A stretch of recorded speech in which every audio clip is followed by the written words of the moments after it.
Most people think objections means that they said something wrong or the buyer's not interested, but here's how to overcome any sales objection step by step. I'm Trent Dressel, and I've spent close to 7 years of my career in B2B tech sales, going from an SDR to an account executive. I've handled thousands of objections in every possible sales situation, ranging from cold calls to initial discovery meetings to running demos to presenting $1 million total contract value proposal. Objections come in all sizes, shapes, and forms and can be different depending on if you're doing outreach and you've never met with them, or if you've met with them 20 times and they're giving you an objection right when you're about to close the deal. Here are the 5 specific steps I use to give myself the best shot of progressing the deal forward and winning more, making more money, hitting accelerators, making a ton of quota. Step number 1 is to ask excellent discovery questions and progress the deal forward. This may sound very simple, but what is sales? Sales is giving people what they want. The only way you can truly understand what that person uniquely wants and why your solution might be the right fit for them is by asking thoughtful questions up front. Questions oriented around, why are we meeting today? Why would you change anything? What is the compelling event? How are things working? Why is that good? Why is that bad? Do you have an associated timeline with this? Has budget been provisioned? How will you ultimately make a decision? Because in these large complex deals, there's many different stakeholders involved. This is different than selling B2C, business to consumer, and talking to one consumer at the other end of the phone where they're like, oh, let me talk to my wife. That's not the way it works in real complex B2B sales. There's all sorts of different decision makers, and these businesses buy in different ways. So by asking these great questions, the reason why it matters is because you want to proactively address the elephant in the room and the potential objections up front. For example, I've lost deals in the past because of budget. So I'll say, look, a solution of this caliber requires significant upfront investment. You clearly see the value here, frontline director, but the question is, does the C-level, does the CFO, the business see enough of a business need to do something about it? Has budget been set aside? You want to ask that up front and disqualify as early as possible. What I've found is the more effective I can ask questions, I can start to proactively address the potential objections I'm going to face up front.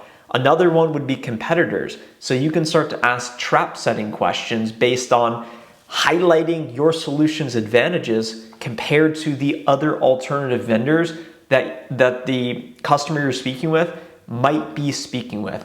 By asking these thoughtful questions, you build more value. You actually proactively uncover the objections up front rather than reactively getting them at the end of the sales cycle when you spend all this time with them and they're not actually qualified to buy. Next step is you want to seek to understand, not be heard. We are eager as sales reps to want to sound smart. We're well-intentioned and want to lead with value. So we talk, but the customer, they want to feel heard. That is how trust is actually built. So rather than making assumptions about what you think could be the case, you want to seek to truly understand them. And you do this by asking second and third layer questions. This is a concept most new reps really struggle with. The example here is the customer will say, yeah, so we actually switched to this new solution 12 months ago. It's not quite working and we're looking for something new. An inexperienced sales rep is going to perk up and they're going to say, that's too bad, it's not working. We are the #1 rated solution in the market. We've raised $600 million of venture capital funding. We're the best solution. It's a no-brainer for us to, like, what are the next steps? Do you want to see it? Let's do a demo. Actually, let me pull up my screen now. That's what an inexperienced rep is going to do. A veteran experienced rep is going to say, that's interesting. Why did you make that switch 12 months ago? Tell me more about that. Okay, you said that the CHRO that just started a year ago, they wanted to go with the solution they had used in the past. Tell me more about why that did not end up working. What was the business hoping to achieve as a result of switching? When you seek to truly understand, you can better articulate the actual problems that person is facing and justify why the business might actually care about your solution. And then you'll be able to progress the deal forward, because based on what you learn, you'll be able to say, look, I would recommend that we loop in that CHRO, since they seem to be such an important part of this process, because they stand to benefit from this. Would you agree with that? Boom, there you go. You've progressed your deal forward. Number three is the third step, is you want to find the real reason behind the objection. If you ask me to go get pizza and I say, no, I don't want to go, I'm not hungry, you could just give up at that point and assume I'm not interested. Or you could say, you're not hungry. You're not hungry for pizza? Can you tell me why you're not hungry for pizza? Do you not like pizza? Are you on a different diet?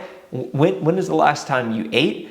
And maybe I say, actually, I kind of do like pizza, but I'm following this diet, this keto diet right now. I'm not eating flour. I'm not eating dairy products. But yeah, it's been 4.5 hours since I've eaten. I would probably go get a salad.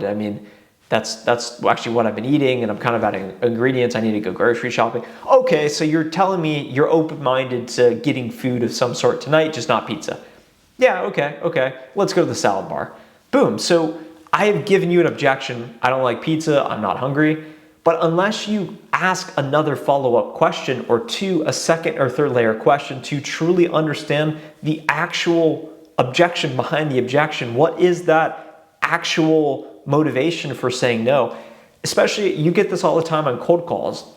They'll say, yeah, I'm not interested. I'm not the right person. Don't want to speak now. I'm busy. Call me back later. Yeah, we don't have any budget for this. We're not going to change. They're just going to throw off a lazy excuse to brush you off the phone, when in reality, you want to reframe that and say, I hear you don't have any budget, but we're not talking money today, and you would only justify a purchase decision if this truly benefited the business. And I'm confident it's going to benefit the business for these reasons. Do those reasons resonate with your priorities right now? You need to truly understand what the real objection is, because if you don't understand that, you have no way of actually overcoming it. The fourth and final step is to turn the objection into a yes.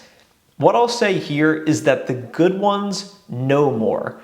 You can try and be persistent and just say, hey, this is going to be so good for you. This is great. Everyone loves it. But you need real substance to back up what you are saying in these situations. The only way you can ask great questions and proactively uncover the objections up front, the only way you can truly understand the objection behind the objection, is by having enough understanding of your product, of the market, of what that specific buyer persona in HR and marketing and IT, what do they truly care about? And you need to have quite a bit of understanding and information and deep product expertise, market knowledge, industry expertise knowledge, so that when you do go back and push back respectfully, you have a tangible reason to say, we have found when organizations go with other XYZ vendor, they typically run into a limitation around boom, boom, boom. Has that been your experience?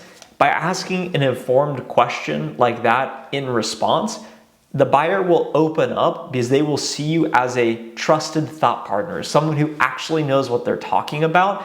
That is how you actually turn objections into yes, by having substance and knowing what you're talking about, and not coming across as they're doing you a favor by saying yes. You are helping them by getting them to say yes, because that's getting them closer to what they want, because you truly understand what it is they want. The fifth and final step here is to have humility through all of these other steps, because you can have the best talk tracks, you can know more than anyone else, you can ask the perfect questions, you can have the best solution in the market, and yet you can still get destroyed on objections at any stage of the sales cycle for reasons sometimes out of your control. And that's just the reality of working in sales, is it's not going to be perfect or 100%. This is why you always want to be working multiple deals, to have a big pipeline, and to be progressing deals forward to the best of your ability. And that's how you be successful in sales. Those are the 5 steps to overcoming any objection, putting yourself in the best position possible to be successful. If you are looking to break into tech sales and you're having any problems with that process, I've linked the free tech sales intro course down below in the description of this video. Click the link, go learn more. I'll talk to you in the next video. Bye.